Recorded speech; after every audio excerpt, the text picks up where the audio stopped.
What's up guys, Aaron here, back with another video. In today's video we're going to be unboxing and taking a look at the Samsung 32-inch UR59C curved 4K LED gaming monitor, so stick around.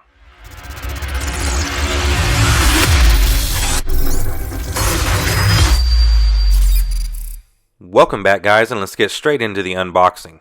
Now this is a pretty big box, so I apologize for the awkward angle and not being able to see the entire box. So let's go ahead and open up the box for the very first time. Now we'll go ahead and lift the lid and remove the plastic foam insert. The first thing we have is the monitor itself. We'll go ahead and place that off to the side for now. So we do have 3 included accessories in the box. So let's go ahead and unwrap the first one. And the first one is going to be the stand. So go ahead and place that off to the side.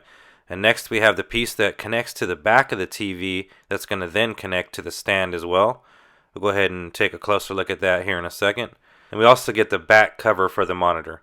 And as you can see, it has a really nice texture to it, which is actually the same texture that's on the back of the monitor itself. Also included is the power cable, as well as a pretty lengthy HDMI cable. And we also get a little bit of literature helping you get up and running with your new Samsung 32-inch UR59C curved 4K LED gaming monitor. Let me go ahead and lift it up so you can get a better look at just how curved the monitor is. Now, as I mentioned earlier, the back of the monitor has a really nice textured pattern to it. And in terms of I/O, we get HDMI in, DP in, a headphone jack, and our DC 19-volt power source.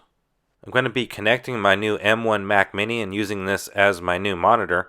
I'm also going to be connecting this to my Xbox Series X to see how good of a gaming monitor it is.